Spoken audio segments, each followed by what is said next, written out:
미 전문가 윤석열 당선되면 북한은 한국 직접 도발 고려할 것.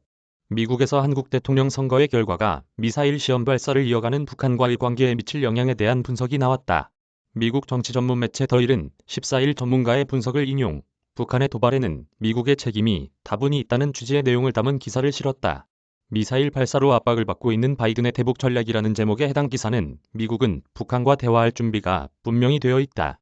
그러나 북한은 핵무기에 대해 논의하자는 미국의 압박과 접근에 맞서왔다고 전했다. 이어 그러나 조 바이든 미국 행정부는 그동안 북한을 대화의 장으로 유인할 어떤 조치도 취하지 않았다면서 미국 정부가 북한 문제를 외교정책 우선순위에서 밀어냈다는 전문가들의 진단을 소개했다.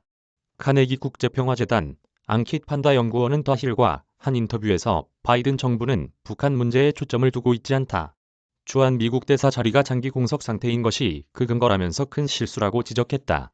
바이든 대통령이 지난해 5월 대북 특별대사로 임명한 성 김 대사의 경우 북한 문제와 관련해 아르바이트에 불과하다고 꼬집기도 했다.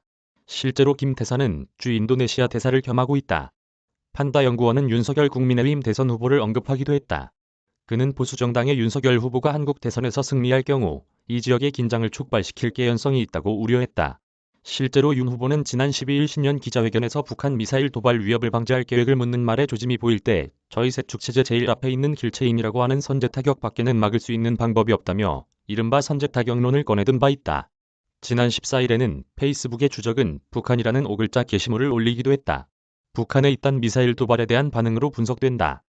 판다 연구원은 만약 보수정당이 특히 윤석열 후보가 승리한다면 그것은 한국의 대북 접근에 대한 변화를 의미하기 때문에 매우 중요한 사건이 될 것이라면서 이런 상황이 펼쳐진다면 북한은 남북관계에서 우위를 점하기 위해 올해 후반이나 향후 몇 년 내에 한국을 직접 도발하는 방안을 고려할 수 있다고 전망했다. 송현서 기자 이메일 주소 나우뉴스 저작권자 서울신문사